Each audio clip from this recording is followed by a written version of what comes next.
Hi everybody, this is Ray at the Voodoo Garden channel. I have some tropical, strange things, friends, I'd like to show you.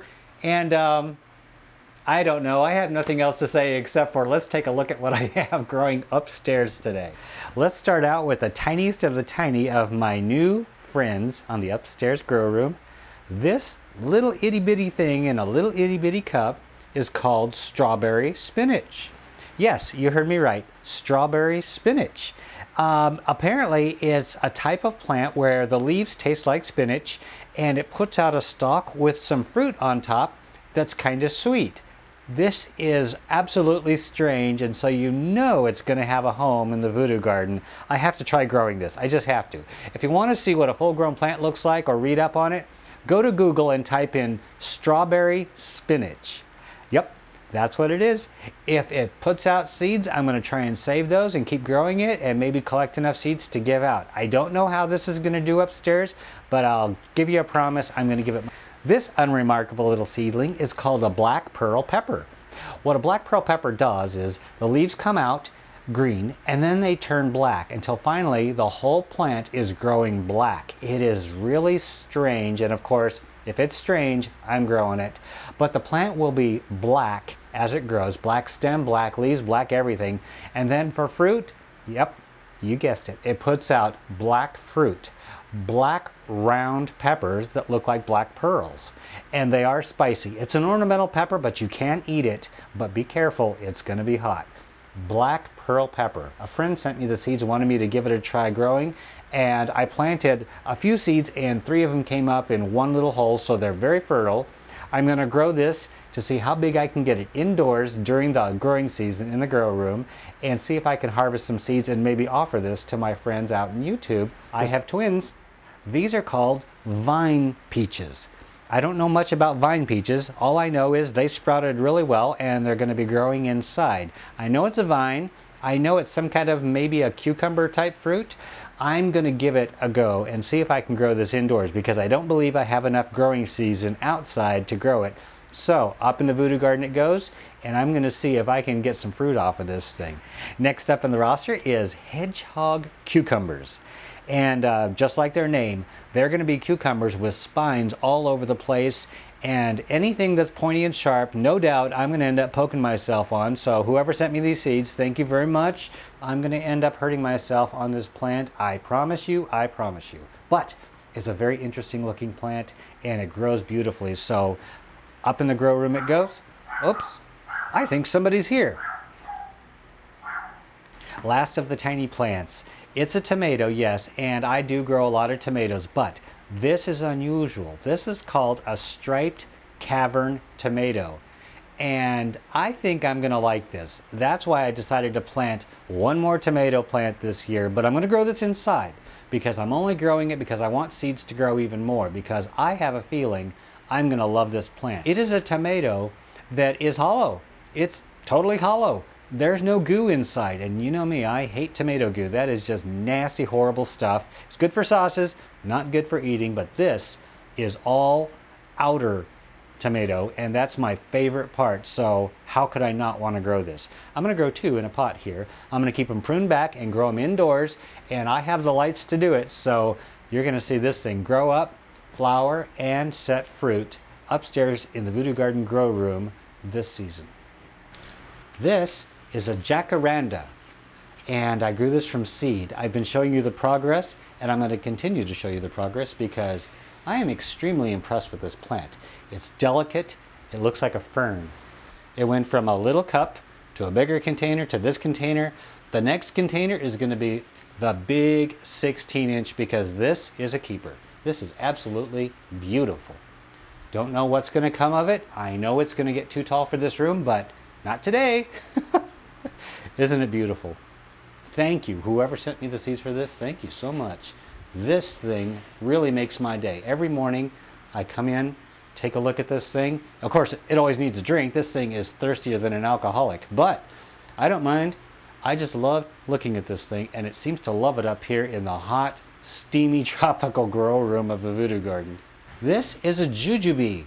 Yes, the little jujube thing I was growing, yeah, that thing's getting taller and it's starting to wave in the breeze because I have a fan going on here to keep the plants strong and also to keep the hot air circulating so it doesn't get too hot in one place. This plant is absolutely loving it up here. I'm going to have to prune off the top soon and make it bush out, but for right now, I'm getting the height going on.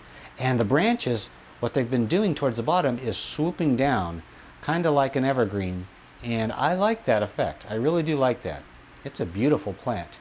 Takes absolutely no care whatsoever. Just throw in some water, toss it under a light. Very low maintenance, and I like that. I wish these little flowers would produce fruit, but I haven't been able to get it to do that yet. And I've been trying to pollinate it, but with those little pokey things, it's hard to get my finger in there. So, I don't know. This is getting so tall. It's about time for a new pot as well. This is called a Moringa. And I've explained what a Moringa is in previous videos. A friend sent me some seeds. I planted these and they germinated extremely fast, extremely well. Don't know what I did right, but apparently I did it very right. And this thing grew up really tall and got a little lanky, so I cut it back. And I cut it back right here. But it didn't want to go with bushing out, so it just put out one shoot and it kept on going. So apparently this thing is not going to be a bushy plant. And it does grow fast though. It does lose some leaves. They turn yellow on the bottom. I guess that's normal. And what they do like is to dry out between waterings. I tried keeping this moist all the time. It wouldn't have any part of it. It started dropping leaves like you would not believe. So I thought, ooh. I stopped watering it. I let it get almost bone dry and then I flood it. Bone dry, flood it. Don't know if that's how you're supposed to do it, but apparently this thing seems to like it, and it likes extremely bright light. So I put it near my brightest bulb indoors, and it seems to go for that, at least so far. It just keeps getting more and more tropical. This is the lemon tree. Yep, I've been training the branches to swoop down. As they come out, I use string to pull them down, hold them down, and then after a while, I take the strings off, and they stay swooped down. It gives it kind of an umbrella effect. Now there is absolutely nothing holding any of the branches down. They go down naturally. But what I allow is right in the center, I allow new branches to come out. So after they get so tall, I pull them down, and that's how I'm gonna keep growing this thing. I wanted to show you an update because you've seen this before, but it keeps putting out new shoots so fast, I have to selectively prune them off because I can't have tons of them growing out here, otherwise it would get a little too top heavy.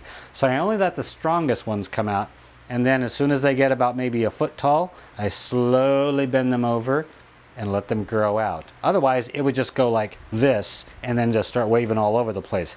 When it swoops down like this, it seems to have a little bit better balance to me. Maybe not, maybe I'm just a little bit crazy, but to me it seems like it has balance.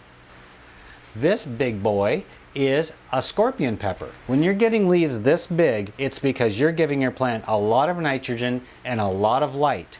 Those two combinations will give you big green leaves. Sometimes that can be a bad thing if you're trying to get it to fruit, but I'm not trying to get this to fruit. I am growing this to see how big I can grow a pepper plant indoors. I'm sure eventually it's gonna fruit, and if it doesn't fruit, I'm going to give it a little bit of a nutrient and force it to fruit. And when I do that, if I do that, I'll show you how I do it. Now this is quite the showstopper. This long thing is not a vine. No, it's not. Even though it looks like a vine, it's a cane. This is a blackberry cane. Yes, I thought it was an Apache blackberry, but apparently it's not. So I have no idea what kind of blackberry this is, but it looks like it wants to vine instead of grow a cane straight up. And normally blackberries will shoot a cane straight up and it gets dark and it gets hard and it holds itself up. This one seems to want to vine, and I like that actually, so I'm letting it vine down on the ground because it really gives it a beautiful look. But I'm going to zoom in close and show you something really special about this plant. Look at the size of these compared to my finger. Big, beautiful berries on these things.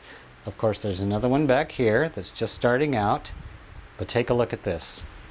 Hidden underneath the leaves here, take a look.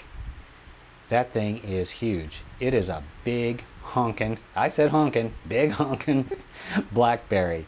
I've grown wild blackberries at my old house, and they were nowhere near this size. They were delicious, but they weren't this big. They were not this big. And this plant has shown me a lot of quality. It grows really well, and I am constantly pruning these branches off. It grows extremely fast, extremely dark green, beautiful leaves, huge clusters of big fruit, and if it tastes anywhere near what it looks like, I am going to definitely save the seeds from this, see if I can grow more and save seeds from that, and possibly get enough to give away on a seed giveaway in, I don't know, maybe a year or two. So stay tuned and I'm going to let you know how this goes. Last plant on our tour is, of course, my favorite, and hopefully yours too. This is my cocoa tree, my two-headed cocoa tree. I had 3 tops, but I decided to take one off because I wanted it to grow a little bit more even, and the 3rd top just was not that big, so I took it off. Take a look. I'm going to pan all the way down. It's got a beautiful stem. I have a couple other plants in the pot here because I just need the space. So I have a pineapple down here, but take a look. Nice strong stalk. I took all the leaves off of the stem, and that caused it to put out all its energy into the 2 growing tips. These are all brand new leaves. Beautiful, nice, soft, and the color is fantastic. Extremely healthy. It loves bright light but not direct sunlight, so I have it underneath these grow bulbs here. 2 what is it, 400 watt grow bulbs. Keep this plant up and running, and of course it's nice and hot and humid up here, so this plant is really loving it. Chocolate plants, cocoa, cacao, whatever you want to call this thing, they love hot temperatures, bright light, and humid conditions. I don't keep it extra humid up here, but with all these plants it cannot help but be humid.